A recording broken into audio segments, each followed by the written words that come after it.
Senator Stennis was fortunate, I think, not to have served during the time of Twitter or TMZ or Facebook or YouTube, where every utterance of a public official is fair game for exploitation, either by the established media or the new media or by the general public. He was also fortunate to serve in a time when there was still a modicum of civility in public life and public discourse. I think back over Senator Stennis's career, and probably the most unpleasant public exchanges he ever had was in the rebuke and repudiation of Joe McCarthy. But even in that, he was still a gentleman. I'm going to start with Rex Buffington, and let's address the question of what would Senator Stennis make of the lack of civility in not only to today's political environment, but in today's society? Rex?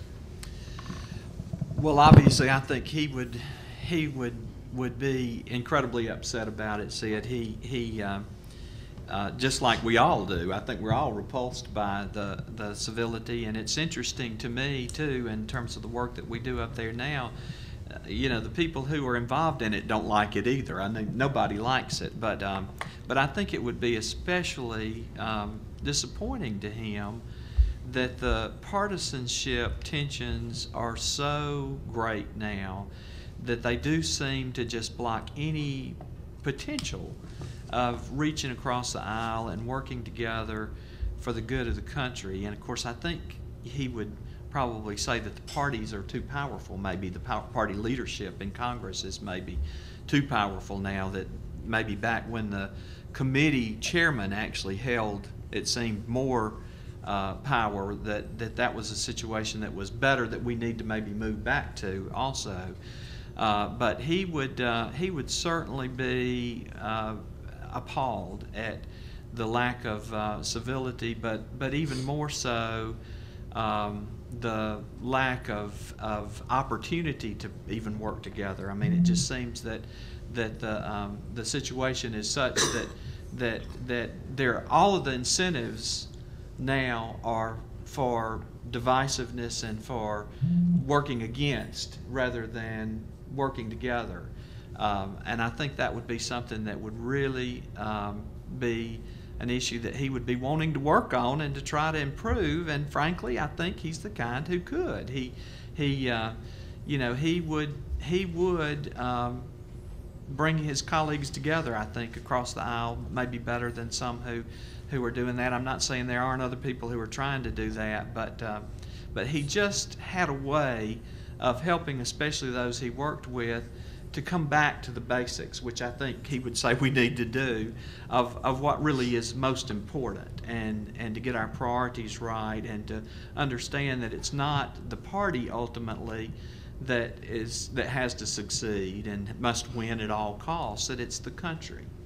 And I think his sound judgment and reason would be something that would be helpful in that now. But he would certainly be shocked by the situation that he would find on the Senate floor and in society now, and he would be, I think, recognizing that the media and the new media especially has contributed a lot to that, driving people apart, whereas it seems that it could be used to draw people together.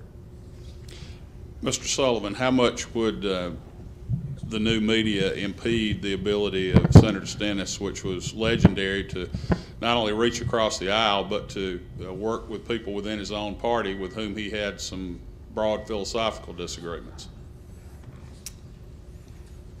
Let me read a couple of quotes. These happen to just come to mind. One quote that Senator Stennis one time told me, he said, "Our system can't stand the constant turbulence and turmoil caused in politics by an expanded media." And he was a private person, and that didn't mean to say he was not public in the sense of speaking and engaging and debating and talking to the press and doing all that. But what he meant was this is constant, every hour, every hour reporting on everything was not his way of doing it. I think to pick up on a point Rex made, I don't think the senator would recognize the Congress today.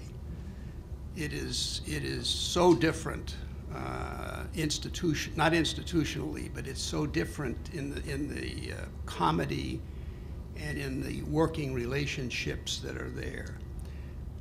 The whole time I was the staff director of the Armed Services Committee and the Appropriations Committee, we never had a meeting of the Democrats. It was just the committee worked on issues. It wasn't the Democrats versus the Republicans. It was the committee worked on issues and had disagreements within the committee. I don't suggest that. But that's how we worked out the fact that his party wasn't always united on everything, but neither was the Republican Party united on everything. And you know, I've always thought that regional differences are much bigger than party differences are in the end, but that's not recognized today. I mean, today it's the amount of hostility and the amount of uncivil actions taken in the Congress today is just unbelievable. And a lot of the old, Senator Stennis was a man of great propriety. He had an innate sense of how you dealt with people and what was proper to do and what wasn't proper to do. A lot of that sense is lost today up in the Congress, and I think I think the country has a major problem because of that.